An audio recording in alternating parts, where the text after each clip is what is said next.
드리커스 디플레시스가 이렇게 말을 했습니다. 치마이프는 담요 같았다. 다른 문제도 아니었고 그는 마치 내 다음 동작을 알고 있는 것 같았다. 한마디로 벽을 느꼈다는 거죠. 오늘은 충격적인 메인 이벤트 결과가 나온 UFC 319 리뷰를 해보도록 하겠습니다. 일단 전체적인 경기 결과를 간단하게 정리를 해보죠. 메인 이벤트에선 치마이프가 디플레시스에게 만장일치 판정승을 거두고 UFC 새 미들급 챔피언이 됐습니다. 3대0 판정승이었고요. 3명의 심판 모두 50대 44를 채점했습니다. 그리고 스피닝 백 엘보우 KO가 2개나 나왔습니다. 르론 머피가 에런 피코에게 1라운드 3분 21초의 KO 승리를 거뒀고요. 웰터급의 카를로스 프라테스가 제프 닐에게 1라운드 마찬가지로 스피닝 백 엘보우로 KO 승리를 거뒀습니다. 미들급에선 마이클 페이지가 제러드 캐노니어에게 만장일치 판정승을 거뒀고요. 그리고 메인카드 첫 번째 경기였죠. 플라이급에선 팀 엘리엇이 아사쿠라 카이에게 2라운드 4분 39초의 길로틴으로 서브미션 승리를 거뒀습니다. 가장 먼저 치마이프와 디플레시스의 메인 이벤트에 대한 얘기를 해보겠습니다. 일단 보신 분들은 알겠지만 저희가 건더기에서 이 경기에 대한 프리뷰를 했을 때 저는 치마이프의 승리를 점쳤습니다. 반면에 이규덕 기자님은 디플레시스가 이길 거라고 예상했는데 제 예상대로 치마이프가 이겼습니다. 경기 내용이 그야말로 일방적이었죠. 사실 치마이프가 디플레시스를 넘길 수 있을까라는 거에 대한 싸움이었는데 경기 시작 7초 만에 치마이프가 디플레시스를 그라운드로 끌고 갔습니다. 전체적으로는 17번의 테이크다운 시도 중에 12번을 성공시켰고 25분 경기에서 무려 21분 40초 동안 상위 포지션을 점유했다고 해요. 참고로 디플레시스는 UFC 5년 동안 하위 포지션에서 있던 시간이 총 4분 56초였는데 이날 1라운드에서만 4분 46초를 깔려 있었습니다. 유효타 수치도 압도적이에요. 치마이프는 529대 45예요. 대부분의 타격이 큰 데미지를 줬던 건 아니지만 거의 500개 가까이 차이가 난다는 거는 정말 일방적인 경기였다는 거를 증명하죠. 디플레시스에게도 기회가 없었다는 건 아니에요. 5라운드에 힘을 쥐어짜내서 포지션을 역전하고 마지막 2분에는 그래도 대등하게 싸우긴 했는데 치마이프를 어떻게든 피니시 시키려 했지만 치마이프로서는 전면전을 펼칠 이유가 없었죠. 경기가 끝나고 디플레시스가 이렇게 말을 했습니다. 치마이프는 마치 담요 같았다. 힘의 문제가 아니었고 육체적인 것도 아니었다. 그냥 마치 내 다음 동작을 알고 있는 것 같았다.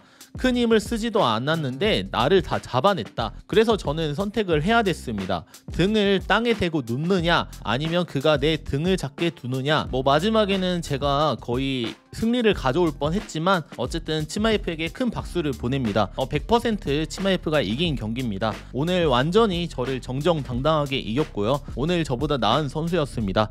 저는 다시 돌아올 겁니다. 제 벨트를 되찾으러 오겠습니다. 하지만 지금은 치마이프의 순간이고 치마이프는 이것을 누릴 자격이 있습니다. 보신 분들은 알겠지만 유나이티드 센터에 모인 관중들은 치마이프에 너무 일방적이고 레슬링 위주의 경기 운영에 아무래도 야유를 보냈어요. 하지만 치마이프는 거기에 크게 신경을 쓰지 않는 모습이었죠. UFC 선수들의 반응도 잠깐 소개해드리자면 헨리 세우도는 치마이프는 인간이 아니다 라고 감탄을 했고요. 벨랄 무하마드는 더블렉이 너무 쉽게 들어가니까 안 쓸 이유가 없었다 라고 평가를 했습니다. 그리고 스티븐 톰슨은 1라운드 끝났을 때 이런 스탯을 처음 본다 라고 놀라워했습니다. 1라운드에만 유효타가 거의 100대 넘게 차이가 났죠. 치마이프에 대한 얘기를 해보겠습니다. 치마이프는 이번이 이제 15번째 승리입니다. 그리고 15승 무패가 됐습니다. 치마이프는 2013년에 크리스 와이드먼 그리고 2019년에 이스라엘 아데사냐에 이어서 역대 3번째로 무패로 UFC 미들급 챔피언에 오른 선수가 됐습니다. 조로건 해설위원이 치마이프에게 이렇게 물었어요. 전략이 뭐였냐? 그래서 치마이프가 이렇게 대답을 했습니다. 그냥 저는 체육관에서 하던 대로 똑같이 했습니다 라고요. 그리고 디플래시를 리스펙하는 말을 했죠. 디플래시는 정말 강합니다. 끝까지 강했습니다. 존중합니다. 챔피언에서 제 이름을 바꿀 수 있는 유일한 챔피언입니다. 아프리카의 진짜 사자입니다. 감사합니다 라고 리스펙을 했습니다. 제가 그래서 저희 잭슨빌에서 만났던 지인들에게 이런 말을 했습니다. 잭슨빌에서 봤던 길버트 번즈가 치마이프를 상대로 가장 잘 싸웠던 있었던 거 아니냐라는 또 말을 했어요. 왜냐면 그때 아무래도 정타를 맞아서 치마이프가 그로기에 빠진 적도 있었고, 어쨌든 그때랑 지금 치마이프는 또 달라졌겠죠. 치마이프는 그만큼 많이 발전을 했고요. 이번에 정말 압도적인 경기를 펼쳐서 UFC 미들급 챔피언이 됐습니다. 일단 치마이프는 처음으로 챔피언 벨트를 허리에 감았고요. 그리고 치마이프가 아시는 대로 웰터급과 라이트 헤비급까지 세체급 챔피언을 노리고 있다고 하니까 치마이프가 과연 이 세체급 챔피언을 향한 여정을 어떻게 이어갈지 좀 지켜보면 좋을 것 같습니다. 그리고 말씀드렸다시피 코멘 이벤트와 메인카드 세 번째 경기에서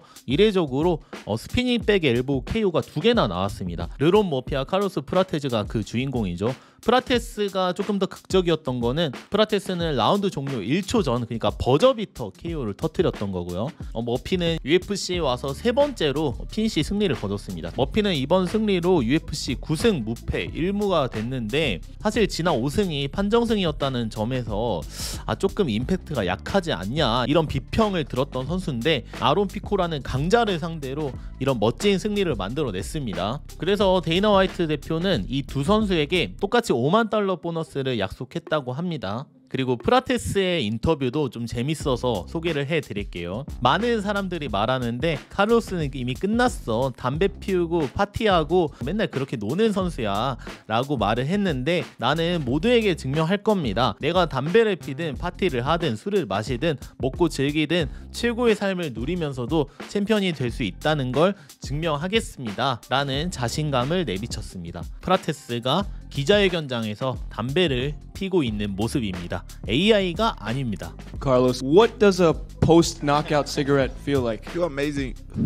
그리고 일본 팬들이 주목했던 아사쿠라 카이는 UFC 2연패에 빠졌습니다. 아사쿠라 카이는 라이징 챔피언 자격으로 작년 12월에 알렉산드레 판토자에게 도전했다가 리어 네이키드로 진 적이 있죠. 그런데 이번에 팀 엘리엇을 상대로도 아무래도 그래플링 약점을 극복하는 데 실패하면서 이번에도 2라운드를 넘기지 못하고 길로틴 초크에 탭을 쳤습니다. 원래 아사쿠라 카이가 이 경기를 이겼다면은 향후 UFC가 일본 대회에서 지금 UFC 플라이급에서 가장 떠오르고 있는 타이라 타츠로와 아사쿠라 카이의 플라이급 경기를 UFC 일본 대회를 추진할 수도 있겠다라는 기대감이 일본에서 돌았는데, 이번 패배로 그런 가능성은 많이 어려워지게 됐습니다. 물론 엘리엇도 랭커였지만 아사쿠라 카이는 아무래도 경기력이 많이 좋지 않았기 때문에 이제 다음 UFC 세 번째 경기 결과가 굉장히 중요해진 아사쿠라 카이가 됐습니다. 반면에 팀 엘리엇은 지난 패배를 딛고 플라이급 11위 자리를 지켜냈습니다. 개인적으로는 이번에 박현성 선수가 브루노 실바를 이긴다면 언젠가는 더 높은 자리를 두고 엘리엇과 싸울 수도 있지 않을까 생각을 해봅니다. 네, 오늘은 UFC 319에 대한 간략한 경기 결과를 전달해 드렸고요. 이제 기자회견 내용 같은 거를 다시 정리해서 내일 한번 올려보도록 하겠습니다. 봐주신 분들 모두 감사드립니다. 안녕히 계세요.